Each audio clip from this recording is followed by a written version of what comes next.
Alors, dans ces mini-causeries, j'aborderai deux points. D'une part, on ne s'improvise pas biographe. Je veux dire par là que on ne peut pas prendre un texte que quelqu'un a écrit à un moment donné ou une parole que quelqu'un a tenue à un moment donné et dire voilà ce que vous pensez aujourd'hui. Ça fait partie de votre pensée. Non. On peut très bien avoir modifié sa pensée sur ce sujet, changé d'avis, pris le contre-pied de ce qu'on disait, et par conséquent, c'est un mauvais procès, si on peut dire, que de nous dire voilà, voilà ce que vous avez dit, et de vouloir figer notre pensée à un moment donné par rapport à un texte donné, qui a le mérite d'être là, si tant est que le texte soit là, il est plus là que moi qui suis là. C'est ça qui est extraordinaire. C'est-à-dire que cet objet qui vient de moi m'oblige à être l'objet en question et occulte mon moi aujourd'hui. Mon passé occulte mon présent. Alors ça, il y a des gens qui s'amusent à ce petit jeu, soit délibérément, soit par paresse, c'est-à-dire que voilà, ils sont tombés par hasard sur un texte et ils considèrent que forcément ce texte est important puisqu'ils sont tombés dessus. Et ça, cette façon de croire que le monde tourne autour de vous et que ce que vous faites est forcément significatif.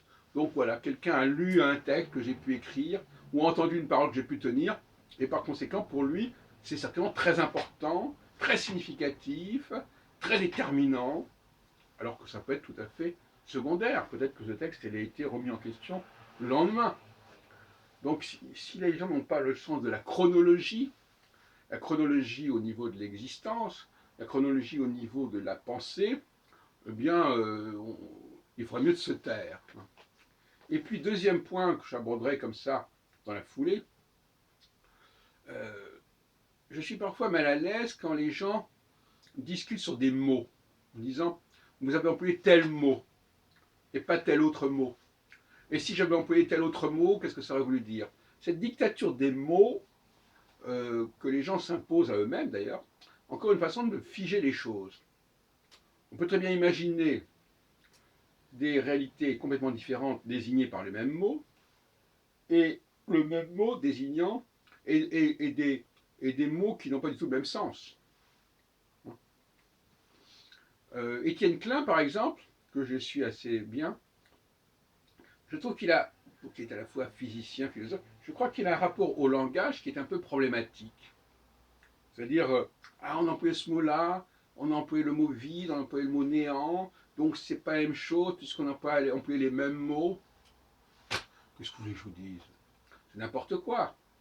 Comme il disait d'ailleurs l'autre jour, très justement, le mot intelligence n'a pas le même sens en anglais et en français. Bon, c'est vrai.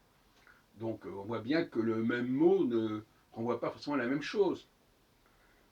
Il dit aussi de manière très intéressante que Newton a employé le mot temps dans son travail sur la gravitation, il aurait pu employer un autre mot. Et il dit, s'il avait employé un autre mot que le mot temps, T, eh bien, on ne s'intéresserait peut-être pas au temps de Newton, puisque Newton n'aurait pas employé le mot temps. Et à ce moment-là, Newton ne ferait pas partie des penseurs sur le temps, puisqu'il n'aurait pas employé le mot temps. Écoutez, là, franchement, moi je démissionne quand j'entends des âneries pareilles. On ne peut pas se contenter de ce genre de plaisanterie consistant à dire ah, c'est le même mot, donc c'est la même pensée. Ah, c'est pas le même mot, donc c'est pas la même pensée. Ah, non. Derrière les mots, il y a les idées. Et il faut toujours revenir à ça. Le mot ne veut rien dire. Ce qui est intéressant, c'est de savoir quelle est l'idée qui sous-tend le mot. À un moment donné, pas le mot en général, surtout pas, mais le mot qui est employé ici et maintenant par telle personne, à tel moment. C'est ça qui nous intéresse. Réfléchir sur la signification intrinsèque et ontologique du mot, c'est une galéjade.